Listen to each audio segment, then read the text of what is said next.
देखो, कभी किसी को ताना नहीं मारना चाहिए, कभी किसी को गलत शब्दों का प्रयोग नहीं करना चाहिए। आपने किसी को अंधा कह दिया और अंधा कह के हंस दिया, देखो इसकी आंखें फूटी हैं, बस थोड़ा इंतजार कर लो, तुम भी जल्दी अंधे हो जाओगे। ईश्वर का न्याय है। आपको यकीन ना हो तो किसी को अंधा कह के देख लीजिएगा, बहुत जल्दी आपकी आंखें फूट जाएंगी। हंस दीजिए किसी को देख के, आप, ईश्वर का न्याय है। आप किसी लंगड़े को देख के हंस दीजिए जरा, ईश्वर तुरंत इस चीज को नोट कर लेते हैं, तुम भी जल्दी लंगड़े हो जाओगे।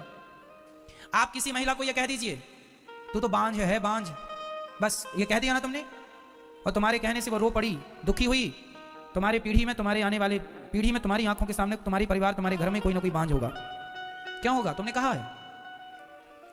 जिन शब्दों का प्रयोग हम दूसरों के लिए करते हैं वही शब्द घूम फिर के हमारे जीवन में आ जाते हैं। आपने किसी को एक थप्पड़ मार दिया, गाल में मार दो, किसी को एक जोर से मार देना, घूम फिर के लौट के कितना भी समय लग जाए, महीना लगे, साल लगे, 10 साल लगे, तुमने किसी के गाल में थप्पड़ मारा था, इसी शरीर में, इसी जिंदगी में तुम्हारे गाल में कोई ना कोई थप्पड़ जरूर मारेगा, भले सालों लग जाए, मारेगा जरूर कोई। ये ईश्वर का न्याय है। क्या बताएं, पृथ्वी गोल है। आप कुएं में झांक करके कहिए राम, तो अंदर से आवाज क्या आएगी? गूंजती है ना कुएं में। कुएं में आप जरा बोल दो राम, तो तुरंत वापस क्या आएगा? और गाली दे दो, आपने कह दिया तेरा नाश हो जाए, तो अंदर से भी आवाज तुरंत आएगी। हाँ या ना? कह दो तुम किसी को कि तेरा नाश हो जाए।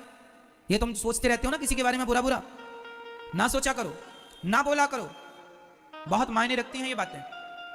आप में से 95-95% लोग केवल इसलिए दुखी हैं क्योंकि आप औरों को दुख देते हैं। जब औरों को दुखी किया है तो वही उनका दुख घूम फिर के आपके पास किसी ना किसी के द्वारा आ जाता है, और आप ही स्वयं दुखी होते हैं क्योंकि आपने कभी दुख दिया है।